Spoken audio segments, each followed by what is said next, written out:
O coronel fez um alerta. Espero sinceramente que vocês saibam o que estão fazendo. Mauro Cid respondeu. Eu também, senão estou preso.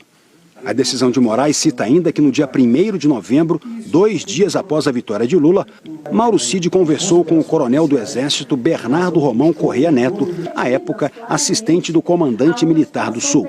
Ele disse, alguma evolução que nos deixe otimista? E Mauro Cid respondeu, até agora, nada. Nenhuma bala de prata. Em uma outra conversa, reproduzida na decisão, agora com o tenente-coronel Hélio Ferreira Lima, em 3 de novembro de 2022, Mauro Cid admitiu que o grupo não tinha provas sobre fraudes nas urnas eletrônicas. A gente analisa tudo, vai falar, leva para o Ministério da Defesa, traz o especialista e não tem prova nenhuma. Nesse período já estavam em plena atividade os acampamentos em frente aos quartéis generais do Exército. Na decisão de hoje, Moraes cita uma conversa do dia 14 de novembro de 2022 entre Mauro Cid e o então Major Rafael Martins de Oliveira, conhecido como Joe, sobre estimativas para trazer pessoas para manifestações programadas para o dia seguinte. Mauro Cid pediu, só faz uma estimativa com hotel, alimentação, material. 100 mil? Martins respondeu, ok, em torno disso. Cid falou, para trazer um pessoal do Rio. Ele respondeu, pode ser preciso também. E Cid completou, vai precisar. A decisão lembra ainda que no dia 22 de novembro, o presidente do PL, Valdemar Costa Neto, entrou com uma representação no Tribunal Superior Eleitoral contestando a segurança das urnas no intuito de reverter o resultado das eleições.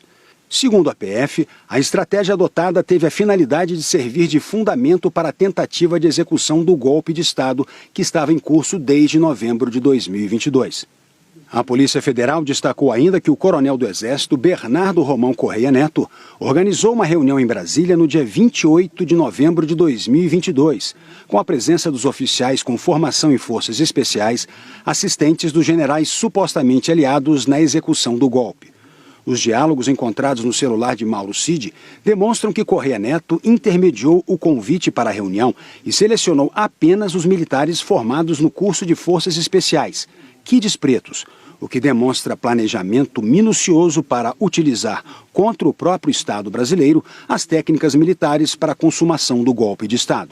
A Polícia Federal relatou ainda que elementos fornecidos pelo acordo de colaboração de Mauro Cid demonstram que Felipe Martins levou ao então presidente Jair Bolsonaro, no mês de novembro de 2022, um documento que ao final decretava a prisão de diversas autoridades, entre as quais os ministros do Supremo Tribunal Federal Alexandre de Moraes e Gilmar Mendes, além do presidente do Senado, Rodrigo Pacheco.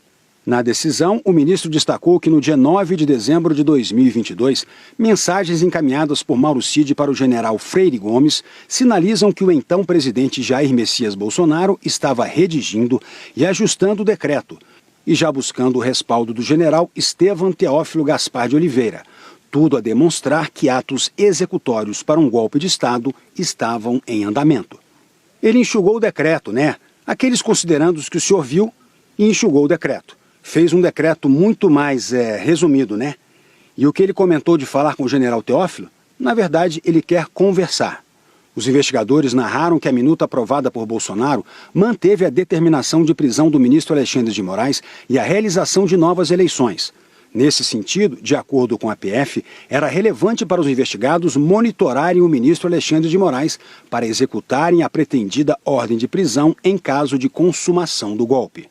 Segundo a PF, diálogos mantidos entre Mauro Cid e Bernardo Romão Correia Neto apontam que o general Estevam Teófilo Gaspar de Oliveira teria concordado em executar as medidas que culminariam na consumação do golpe de Estado, desde que o então presidente Jair Messias Bolsonaro assinasse o decreto que vinha sendo debatido e ajustado, embora não se contasse com a adesão do general Freire Gomes. Em conversas por celular, Mauro Cid e o militar Marcelo Câmara, um dos assessores mais próximos de Bolsonaro, trataram do monitoramento de Moraes. A PF afirma que os dois usavam o codinome Professora para se referir ao ministro. No dia 15 de dezembro, Cid perguntou, algo? No dia seguinte, Marcelo Câmara respondeu, viajou para São Paulo hoje, retorna na manhã de segunda-feira e viaja novamente para São Paulo, mesmo dia. Por enquanto, só retorna a Brasília para a posse do ladrão. Qualquer mudança que saiba, lhe informo. Mauro Cid perguntou novamente a localização do ministro. Onde a professora está? E o colega respondeu: deixe eu verificar. Está em São Paulo, volta dia 31 à noite para posse. Cid insistiu: na capital ou interior? Marcelo Câmara disse: na residência em São Paulo. Eu não sei onde fica. No dia 14 de dezembro, segundo as investigações, o ex-ministro Braga Neto, que concorreu como vice na chapa de Bolsonaro, conversou com o militar da reserva Ailton Gonçalves Moraes. Braga Neto criticou o general Freire Gomes, então comandante do Exército. Ele disse: meu amigo, infelizmente tenho que dizer que a culpa pelo que está acontecendo e acontecerá é do general Freire Gomes. Omissão e indecisão não cabem a um combatente. Na sequência, Ailton Moraes disse: então vamos continuar na pressão e, se isso se confirmar, vamos oferecer a cabeça dele aos leões. Se referindo ao então comandante, Braga Neto reforçou: oferece a cabeça dele, cagão. Mensagens apreendidas pela PF mostram que ele atacava os comandantes que não haviam aderido aos planos golpistas, inclusive com figurinhas ofensivas. Segundo a Polícia Federal, a investigação demostrou que os investigados, desde o final do segundo turno das eleições presidenciais, colocaram em execução um plano para subverter o Estado democrático de direito, com o objetivo de impedir a posse do governo legitimamente eleito, mantendo o então presidente Jair Bolsonaro no poder. A expectativa dos investigados em obter êxito na referida empreitada criminosa permaneceu durante o mês de dezembro, adentrando inclusive em janeiro de 2023. Já durante o mandato do atual presidente da República, principalmente quando se desencadearam os atos golpistas do dia 8 de janeiro de 2023.